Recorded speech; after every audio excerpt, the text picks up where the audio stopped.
my name is Whitney Mileham. Welcome to my channel. Today is a very special video because I'm doing a Q&A with questions from you guys, and I'm doing this for a couple different reasons. First of all, it's my 100th video on this channel. That feels crazy. Secondly, I recently hit the 50-pound milestone in my weight loss journey. And thirdly, I just surpassed 100 subscribers on my YouTube channel. So thank you guys so much for all of your support. It really absolutely means the world to me.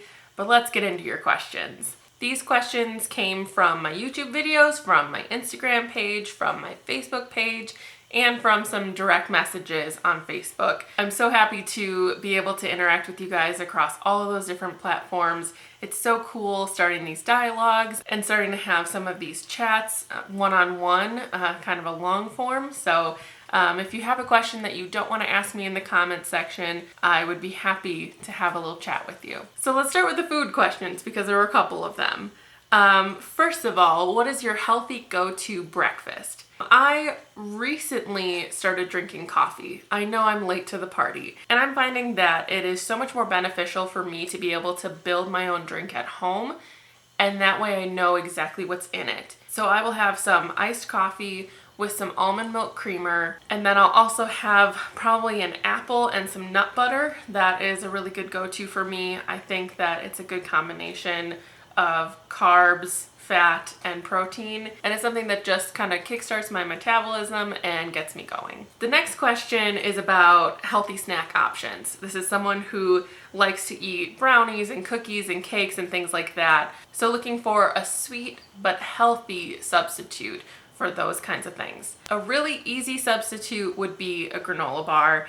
I know that's not everyone's favorite, but if you get one that has extra protein, usually like a fruit and nut bar, that will be a little bit more satiating, will stick with you longer, and it's a nice combination of sweet, salty. I prefer to make my own things, and so if you're going for something sweet but something that's gonna fill you up, I highly recommend checking out something called protein power balls. It's basically a combination of maybe like oats and dried fruit, nuts, seeds, any spices that you want to do like cinnamon or like cocoa powder, and they're sweet, maybe a little bit salty. They'll give you kind of that instant energy that comes with having some kind of carbohydrate or natural sugar, but then the protein, the nuts or the seeds, that is going to stick with you longer, so you're not going to be as tempted to snack frequently throughout the rest of the day. So look it up. Protein power balls. There's tons of different recipes. You just basically throw it in the food processor and form them into balls. Okay, another food question. What is your go-to protein?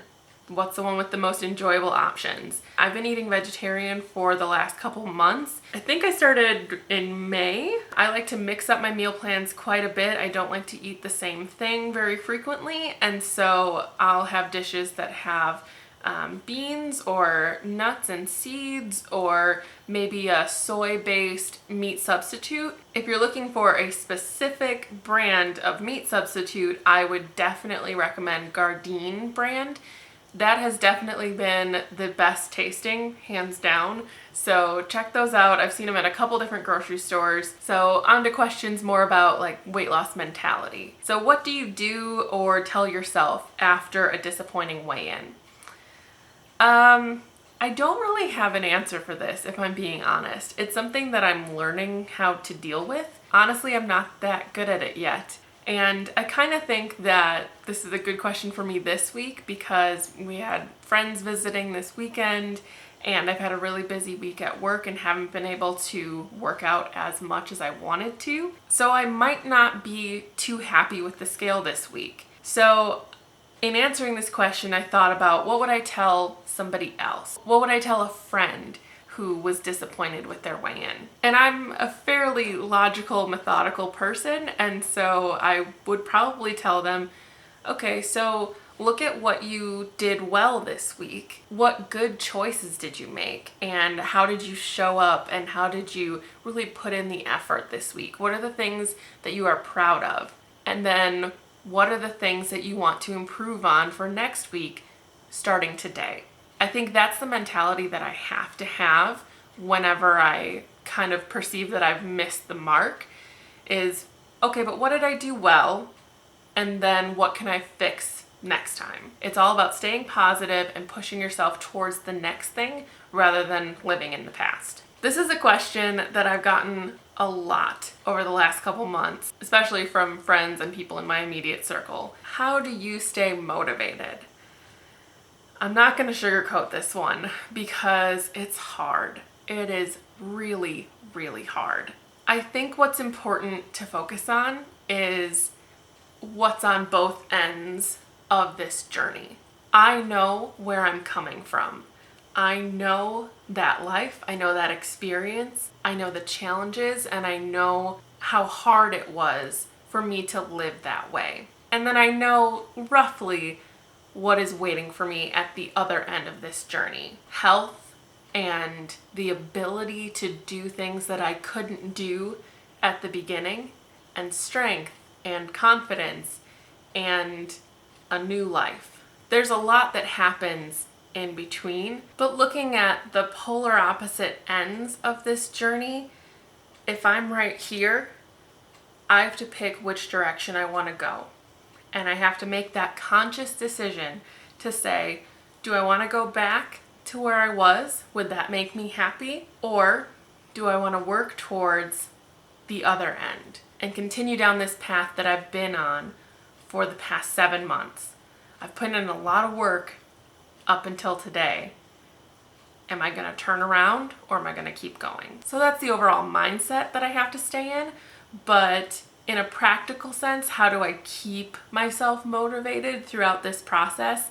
I write down my goals and I say, what's a relatively long-term goal? Something that's going to take 6 months or a year for me to accomplish. So not the end goal, but a long-term goal that I want to work towards. Then I divide it up into 4 or 5 incremental, attainable goals that I can focus on step by step by step to get to that bigger goal. So instead of focusing on being able to run a mile in 10 minutes, I'll write out, starting where I am, which was almost half an hour, I wrote out 25 minutes, and then 20 minutes, and then 15, and then 12, and then 10. And then I check off on this matrix of goals every time I accomplish one of those things.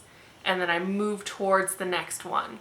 So if I've already done 25, let me work towards 20. If I've done 20, let me work towards 15. And it's important to have a variety of goals because you might be a ways away from a mile time goal. What's something else that you can focus on in the meantime? Maybe it's your plank time. Maybe it's your jean size. Break out different kinds of metrics and write out these incremental goals, and then it gives you something to constantly be looking forward to and striving for. This next question is really personal for me.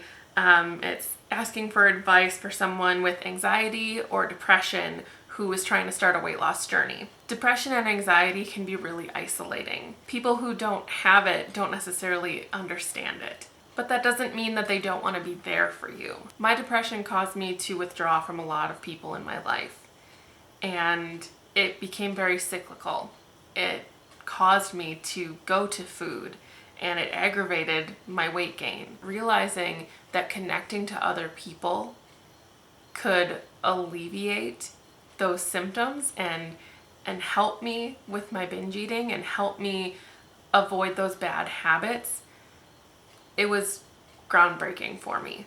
Connecting with people helped me both with my depression and anxiety and with the weight gain issues. A lot of times there is a connection, and so it makes sense that one thing could help both of them. There have been studies done around different kinds of addiction, so food addiction, drugs, gambling, all kinds of things.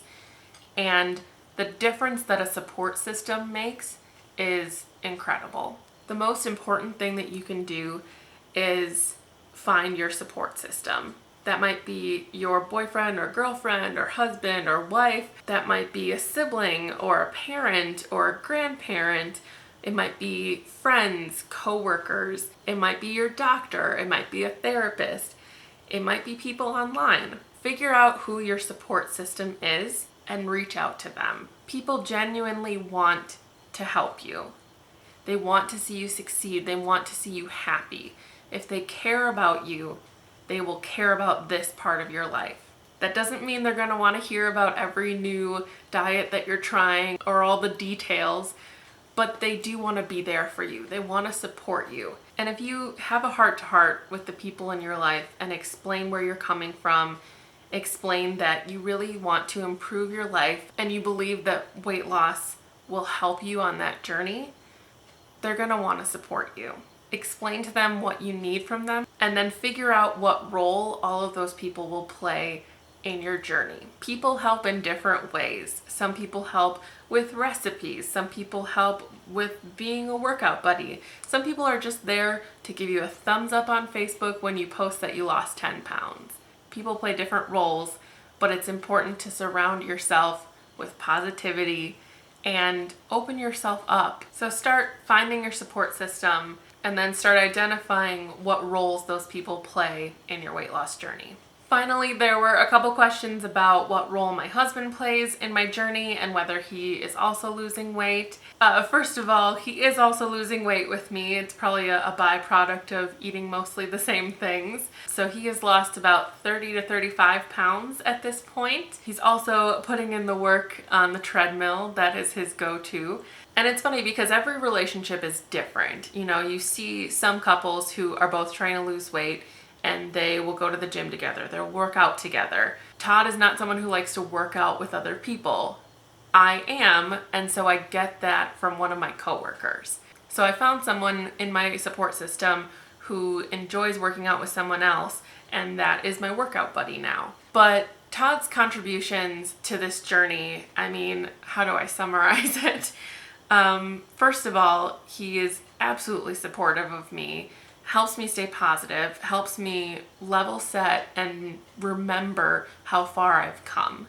He's the person who gives me all that feedback about, oh, this has changed on your body, oh, this is smaller, this looks more toned. He would know more than anyone else. He looks at me the most, I guess. I also need him to be on board on the food aspect. If my husband was a picky eater or didn't want to try vegetarian stuff, it would be a lot more challenging for me to do this.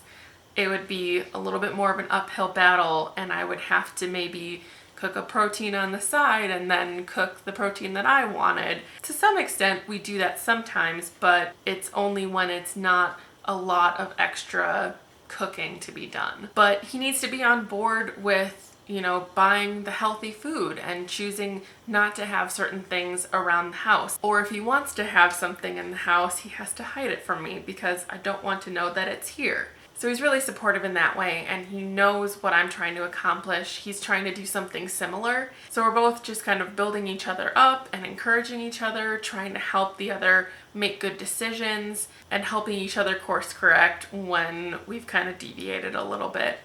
But he is definitely at the center of my support system, and I could not do this without him. Oh, that was a lot of talking.